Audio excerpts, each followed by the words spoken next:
Hello friends, સ્વાગત છે તમારું માકા સ્વાદમાં. આજે આપણે કાચી કેરીમાંથી 2 ચટપટી રેસીપી બનાવીશું.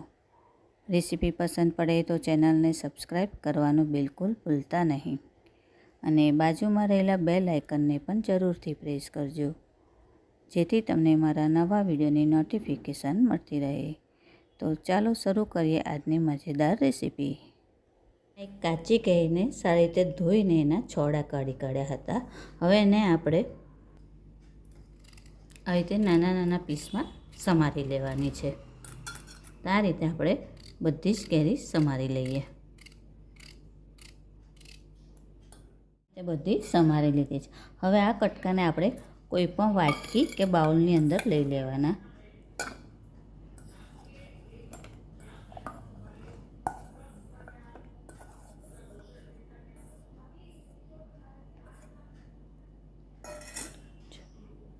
એક બાઉલ ભરીને આ કટકા થયા છે. તો એ રીતે આપણે પાણી લેવાનું છે. એક બાઉલ આપણે કેરીના કટકા છે એનાથી ડબલ આપણે પાણી લેવાનું, એટલે કે 2 બાઉલ અંદર એને પાણી લેવાનું. હવે આને 4 કે 5 સીટી વગાડીને બાફી લેવાના છે. જો કેરી આપણી સરસ બફાઈ ગઈ છે અને આ પાણીને કેરી સરસ ઠંડુ પણ પડી ગયું છે. હવે આને આપણે ગાળી લેવાનું છે.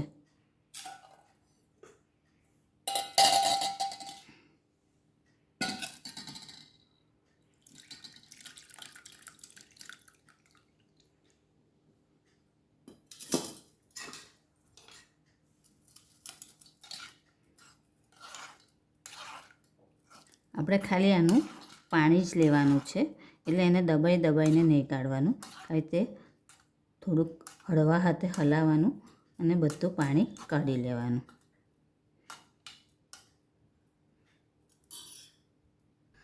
હવે જો આપણે પાણી અલગ કરી દીધું છે અને આ કેરીના ટુકડા અલગ કરી દીધા છે. હવે આ બંનેમાંથી આપણે એક એક રેસીપી બનાવવાની છે. તો પહેલાં આપણે આમાં પાણીમાંથી એની જેલી બનાવીશું. કોઈ પણ વાટકીનું માપ લઈ લેવાનું.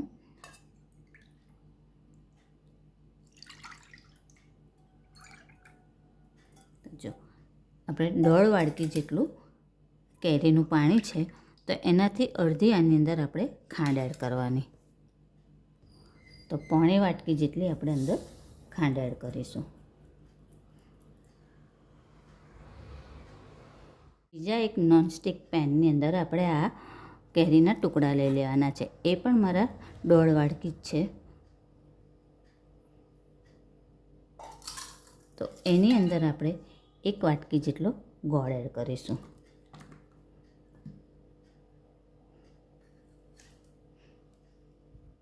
હવે ગેસની ફ્લેમ આપણે ચાલુ કરીને આમ બાજુ આપણે આ જેલીનું મિશ્રણ મૂકી દીધું છે અને ખાંડ ઓગળતા સુધી એને આવી રીતે હલાયા કરવાનું છે.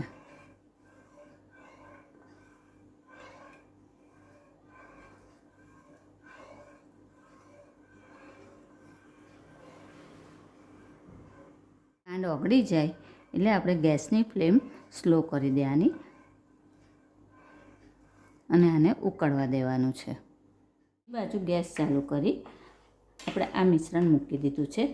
એને પણ આપણે આવી રીતે હલાયા કરવાનું છે અને ગેસની ફ્લેમ સ્લો જ રાખવાની છે.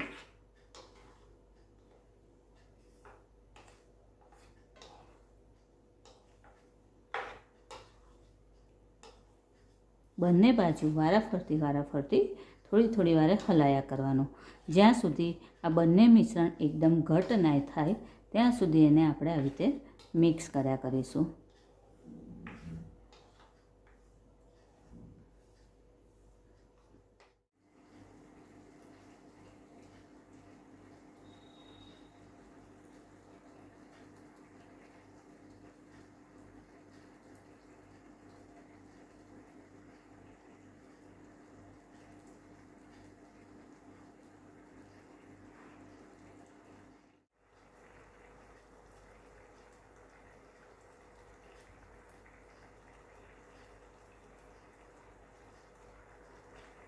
મિશ્રણ આપણું ઘટ થતું જશે એમ એમ અંદર કેરીના જે ટુકડા હતા તે સરસ ઓગળતા જશે. પણ જો કોક આપણને એવા આખા લાગતા હોય તો આવી રીતે એને દબાવી દેવાના, તો એ સરસ એકદમ અંદર મેશ થઈ જશે.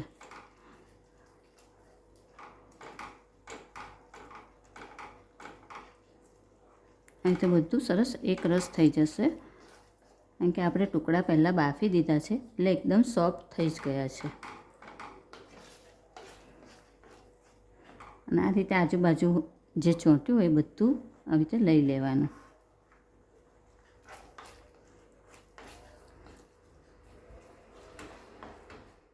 આ મિશ્રણ આપણું ઘટ્ટ લગભગ થઈ ગયું છે, છતાંય આપણે ચેક કરી લેવાનું.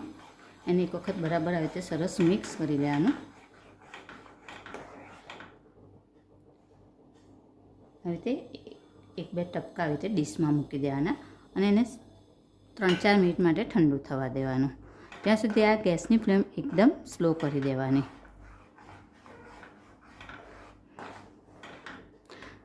આ મિશ્રણ આપણું ઠંડુ થાય છે ડીશનું, ત્યાં સુધી આપણે બીજી બાજુનું જોઈ લઈએ. આ પણ આપણું સરસ એકદમ ઘટ્ટ થઈ ગયું છે. તો એની અંદર આપણે મસાલા એડ કરી દઈશું. જો બધી જ કેરી સરસ ઓગળી ગઈ છે અંદર. તો અડધી ટીસ્પૂન સંચર પાવડર, અડધી ટીસ્પૂન ચાટ મસાલો, અડધી ટીસ્પૂન લાલ મરચું અને 1 ટીસ્પૂન જેટલું જીરા પાવડર અને 1/4 ટીસ્પૂન જેટલો મરી પાવડર. હવે આ બધું સરસ આપણે મિક્સ કરી દેવાનું. આ સમયે આપણે થોડુંક આને ટેસ્ટ કરી લેવાનું. જો મીઠું લાગે ઓછું તો આની અંદર આપણે સ્વાદ પ્રમાણે મીઠું એડ કરી શકાય.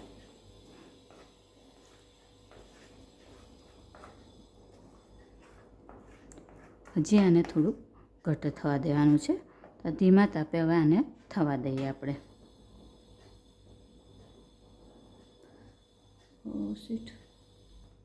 જો ટપકું આપણું સ્પ્રેડ નથી થતું એટલે આપણું આ મિશ્રણ હવે સરસ ઘટ્ટ થઈ ગયું છે. તો આપણે ગેસની ફ્લેમ બંધ કરી દઈશું અને આને એક વખત મિક્સ કરી લઈશું.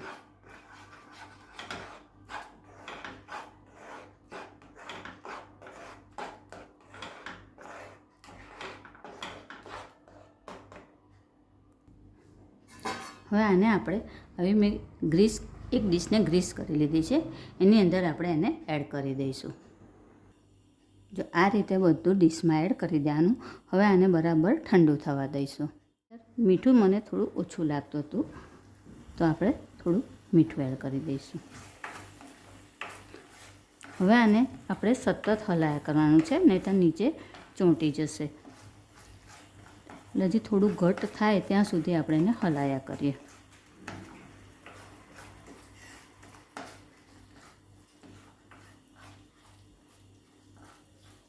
આ મિશ્રણ પણ આપણું સરસ ઘટ્ટ થઈ ગયું છે. હવે આ પેનથી જવું છૂટું પડે છે એટલે હવે ગેસની ફ્લેમ આપણે બંધ કરી દેવાની અને 3-4 મિનિટ માટે આપણે આને તોય થોડું હલાવ્યા કરીશું.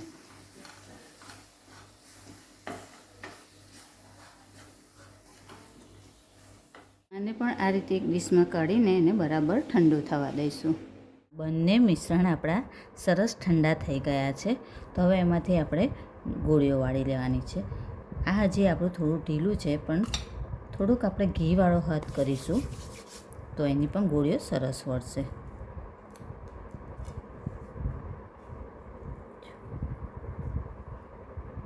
આ રીતે જો એકદમ સરસ ટ્રાન્સપરન્ટ જેલી જેવી થઈ છે ને ગોળીઓ, એટલે આપણે આજે આની ગોળીઓ બનાવીશું અને એને સીધી આપણે ખાંડને એની અંદર કોટ કરી દઈશું.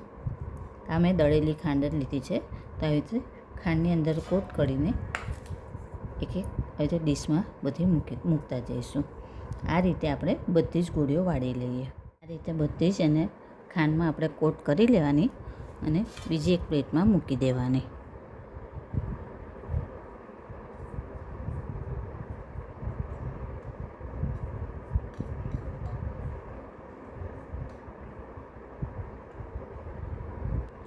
બધી જ જેલી આપણે આવી રીતે એક પ્લેટમાં લઈ લીધી છે. હવે આપણે આ ગટાગટ કરવાની છે, તો એના પણ આવી રીતે ગોલ ગોલ રાઉન્ડ કરી દઈશું અને એને પણ ખાંડની અંદર આપણે આવી રીતે કોટ કરી દઈશું. કોટ કરીને આવી રીતે બીજી એક ડીશમાં આપણે મૂકતા જઈશું. આ રીતે આપણે બધી જ ગટાગટ વાળી લઈશું. ગટાગટ અને જેલી બંનેને આપણે સરસ ખાંડની અંદર કોટ કરી દીધા છે. હવે ઓવરનાઇટ આપણે પંખા નીચે એને આવી રીતે થોડા ડ્રાય થવા દઈશું. કેરીની ગટાગટ અને કેરીની જેલી બંને આપણી તૈયાર છે. ફ્રેન્ડ્સ, આવી જ બીજી અવનવી રેસીપી જોવા માટે મારી ચેનલને જોતા રહો, લાઈક અને શેર કરતા રહો. ચાલો ત્યારે ફરી મળીશું એક નવી રેસીપી સાથે. ત્યાં સુધી હેપી કુકિંગ. Thank you.